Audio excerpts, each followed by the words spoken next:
Let's now shift focus to the US-Iran negotiations and what it will take for the two sides to reach a deal, and where do things stand right now. As the question mark continues to hover around, US President Donald Trump threw in a fresh caveat just a short while back.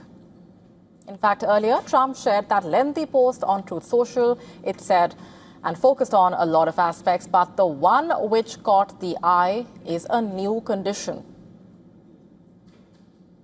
According to Donald Trump, once the war with Iran concludes, he wants more nations to recognize Israel and formally join the Abraham Accords. That statement on your screen. Now, this follows a telephonic exchange between Trump and the top leaders from Saudi Arabia, the UAE, Qatar, Pakistan, Turkey, Egypt, Jordan, as well as Bahrain. The call took place on Saturday, just for context. And the remarks come at a time when negotiators are moving back and forth to keep those discussions ongoing and move the needle, basically, on the delicate peace talks. A high-level Iranian delegation, that includes the country's top negotiator and the central bank chief, are in Qatar's capital, remember, to discuss an agreement with the US and the release of frozen funds. The delegation includes Iran's parliament speaker and the foreign minister. And amid these developments, Iran's foreign ministry spokesperson has said Tehran and Washington had reached conclusions on several issues under discussion, but also cautioned that a final agreement was still far from imminent.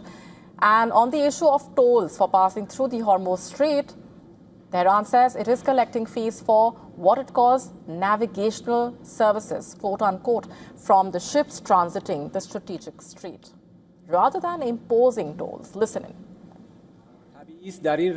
Naturally, in the course of this process, certain services are provided, such as navigational services and the necessary measures to protect the environment of the Strait of Hormuz, the Persian Gulf, and the Sea of Oman. These involve costs that must be collected. They should not be described as tolls or duties.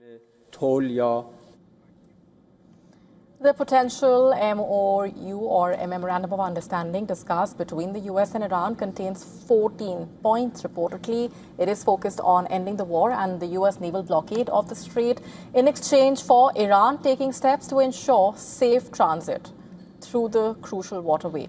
But Trump's latest announcement also puts the ball back in not just Iran's court, for that matter, but in every other countries, which he has specifically named in that push for the Abraham Accords. To stay up to speed with the latest news, download the WION app and subscribe to our YouTube channel.